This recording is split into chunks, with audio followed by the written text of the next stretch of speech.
endless possibilities stretched out before him. You have to trust in your own power.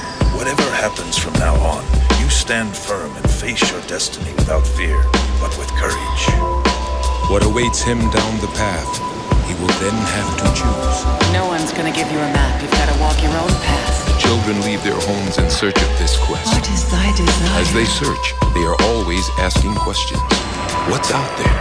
What's waiting for me? Why was I made? Who made me? And what did they make me for? To put things figuratively, growing up, Toonami was just like an escape from the world to me and to a lot of other people growing up. Just like how a lot of other forms of media are. They're an escape from the real world. And I think Toonami demonstrated that perfectly growing up and displaying us with all these different types of animes and then all these different types of bumpers and Tom and all this creative stuff put into it really just crafted such a unique experience that no other television network could really ever accomplish. As demonstrated in the intro of this video, that is one of many Toonami promos that aired during its lifetime, and you can easily see how inspirational some of this stuff is that they display to their audience. I always felt that it's just a wide known fact that Adult Swim and then Toonami on top of that just brought this very melancholic feeling to a lot of people, and obviously including myself growing up, that just couldn't be really captured anywhere else. Of course, growing up during Toonami's, I think it was like 4 p.m. to 7 p.m. runtime, I caught a lot of amazing shows, including something like Dragon Ball Z, which just completely changed my life when I saw that. From someone who only played Dragon Ball Z Budokai, I didn't even know that a Dragon Ball Z TV show was like a thing. I was like, what the hell is this? Until I saw it on Toonami. And then on top of the 4 to 7 p.m. block, they had the midnight run. And as a child, I had just a lot more energy than I do now. I'm 22 now, but I had a lot more energy, and I really wouldn't sleep as much. So I would wake up in like the middle of the night when obviously everybody else in my family's asleep. I'd go downstairs, turn on the TV to Cartoon Network, just to be shocked that it wasn't Cartoon Network. It was this thing called Toonami, and I was seeing all these different animes that, at the time I didn't really call it that. I just called it cartoons, but I always got that feeling that I'm like, I shouldn't be watching this, because a lot of these shows really aren't really meant for kids. Kids can watch them, but a lot of the themes that they portray and just all their substance, can be enjoyed by so many different audiences. But just as a little kid, being up at that early, 2 in the morning, 1 in the morning, 3 in the morning, all those times, it just gave me this feeling that it's just impossible to describe. But if you were there, if you watch these shows, you know exactly what I'm talking about.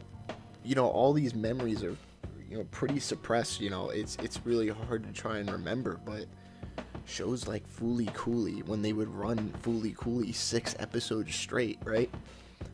I mean, I was frightened by that show as a child. I would always turn it off. I didn't really watch it too much. I just kind of always just remembered that show. So alongside Fooly Cooly, there was also Cowboy Bebop or Paranoia Agent, which are shows that I absolutely adore. But as a kid, I only would catch glimpses of them because, like I said, I had Toonami on, but I'm also kind of half asleep, and I'm also a kid. I'm not really processing what's going on. And like I said, I was frightened by some of this imagery where it'd be, extreme violence, or if you've seen Paranoia Agent, it's a very weird show. But I would always remember them. But mainly what I stuck to, and I kind of discussed this in my last video's description. I just typed that out because I'd taken a hiatus and I just wanted to reflect on some things.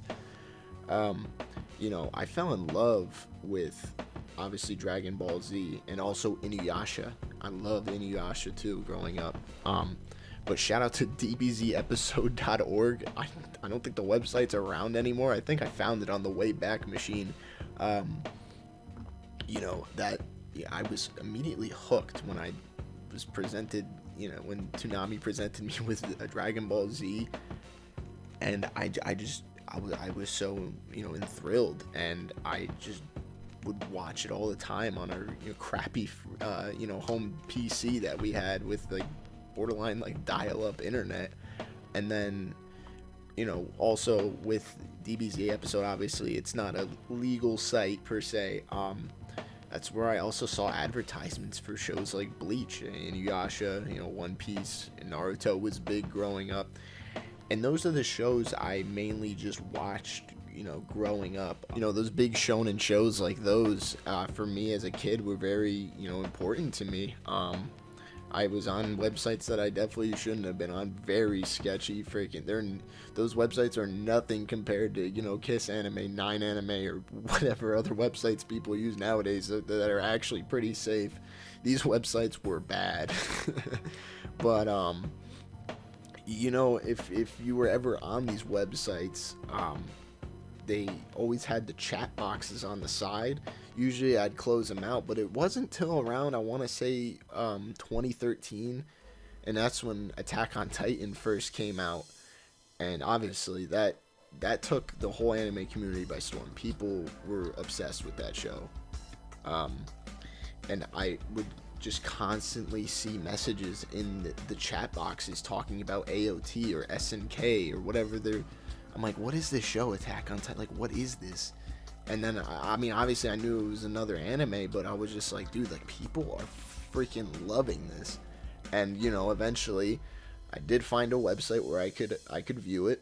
And at the time, I don't think the English dub was out at all, so up until that point, I never really watched subbed anime. But, I mean, I fell in love with it rather quickly. It wasn't really that much of a transition. And I watched it, and I was at a point where, more mature animes really didn't scare me all that much anymore. And then, I mean, the first season of Attack on Titan, I don't think it was finished yet. I think it was still, like, airing in Japan, and obviously they were subbing it over here. So I kind of just kept up with it and watched that first season. I'm like, wow, that was really good. But before I continue any further, I completely jumped over the fact that Toonami did end back in 2008, was it? But at the time, I was still would occasionally view it from time to time. But like I said, I found all those sketchy sites to watch all my shows on, so I didn't really find a need for it. And plus, more and more, I just stopped. I stopped being so juvenile and waking up in the middle of the night like that, and just going down to the living room and throwing on Toonami. But I had heard about that maybe a year after its cancellation. I read about it online, and I was just kind of heartbroken. Even as a little kid, I was just like, what do you mean they're gonna stop airing all these shows? And I didn't really understand, demographics, ratings, all that. I'm like, why would they stop airing this? But eventually, Toonami, as we all know, did come back in 2012, which was just so awesome to see. But after viewing Attack on Titan and just really thinking to myself, I'm like, wow, that show it's pretty dark. And there's a lot of dark imagery for, how old was I? 12, 13 years old when I saw it. I just kind of immediately thought to myself, I'm like, wait, what about all those shows that were on Toonami that I never really watched? I just kind of glimpsed at and I was just in awe struck with. And then that really just kick-started everything for me. I remember one of the first shows I immediately jumped to was Full Metal Alchemist. I started with the original and then went to Brotherhood, but I just remember Toonami airing, I think it was just Brotherhood, or maybe they aired both, the original and Brotherhood, I don't remember. I remember that being one of the shows, and then I immediately fell in love with that show, and then I was just like, oh my god, and I'm looking up, I'm like, what are all these shows that they used to air? And I'm like, Cowboy Bebop, Fooly Cooley, Paranoia Agent, Rurouni Kenshin, and I was just like, oh my god, and I just fell in love with all these series now that I could actually, watch them, pay attention to them, understand what's going on, and not be frightened anymore. It's all thanks to Toonami that I just found this new form of media that I could just fall in love with. And, during this time when Toonami came back, I'm like, I'm gonna tune into this. And yeah, that's when they were, I think they came back when they came back in 2012, they were airing Bleach, I think Soul Eater, a bunch of great shows, and at this time I was just mainly just watching a lot of subbed anime, and I kind of just fell out of touch with dubbed. I mean, don't get me wrong, I think I've said this in a prior video, like, dubs aren't that bad, except for like more modern day ones. They're, I don't know, I feel like it's like the same 5 voice actors, but I really was just like, I was just kind of watching it for the experience, kind of like how it is today. Today, I don't really tune into Toonami that much, mainly because I've seen the shows already. I'm busy with work and school. I just, I don't really have time to just tune into it. But, sometimes if it's, Saturday night, and I'll just turn it on, leave it on in the background, just because obviously the animes are important, but kind of like how I stated before, those promos, those bumpers, the whole story of just Tom, it's just so unique and so friggin' cool. I just love it. There's nothing else like this. And what kind of sucked is when I was growing up, there weren't a whole lot of people that knew all these shows that I was watching.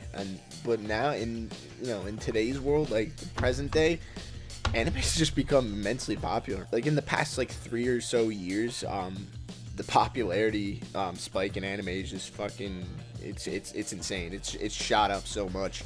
I don't really feel like that's due to Toonami. Toonami's always been around, and I feel like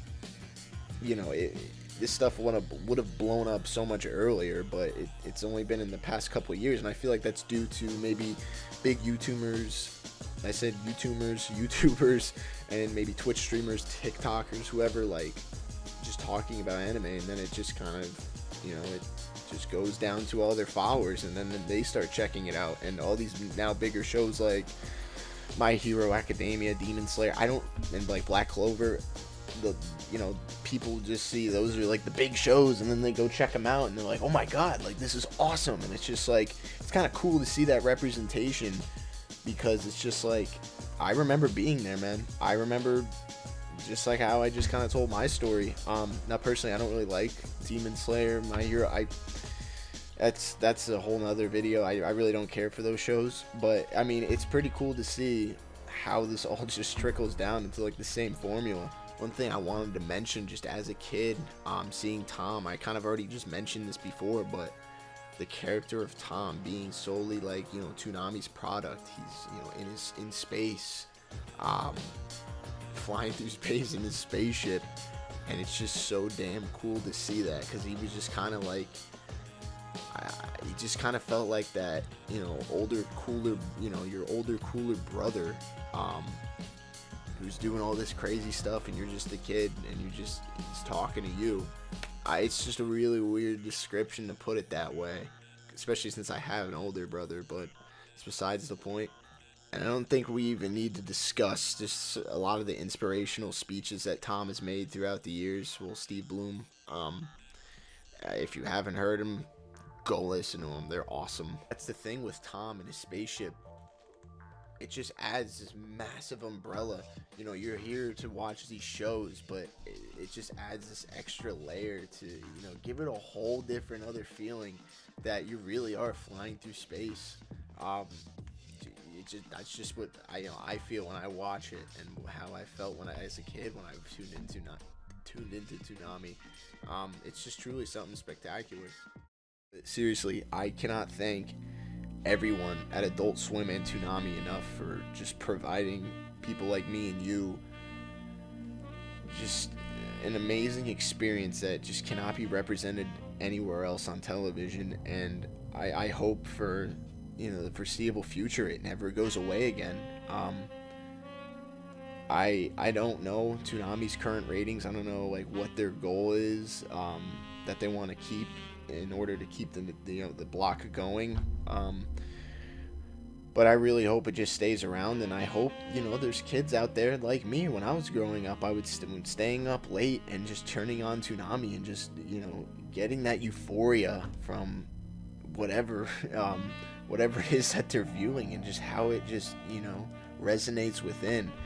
Kind of spiritual kind of stuff I'm saying, but trust me, if you watch Toonami growing up, like, you know exactly what I'm talking about.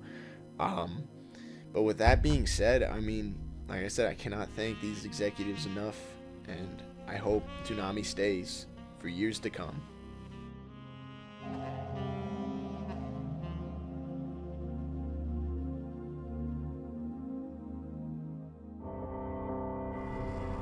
So here's the deal. Life doesn't always want to be your friend. Sometimes it'll feel like life wants to hurt you. That was a downer. But you can't just hide, because nobody likes a quitter. I'll go first. You gotta take chances. This fire isn't gonna stop me. They never said it was gonna be fun or easy. Whether you're totally ready or when you least expect it, doesn't matter. Life will punch you right in the face. Your resistance is futile. You can lie there for a second. Cry a little if you need to. But get back on your feet, because it's the getting back up that counts. That's what shows you've got heart. That's what helps keep you going. Hit me with everything you've got. Fall down 7 times, get up 8. I don't want to go down. Not without a fight. No, we'll be right there with you. Wake up. Be all that you can be. Only Toonami on Adult Swim.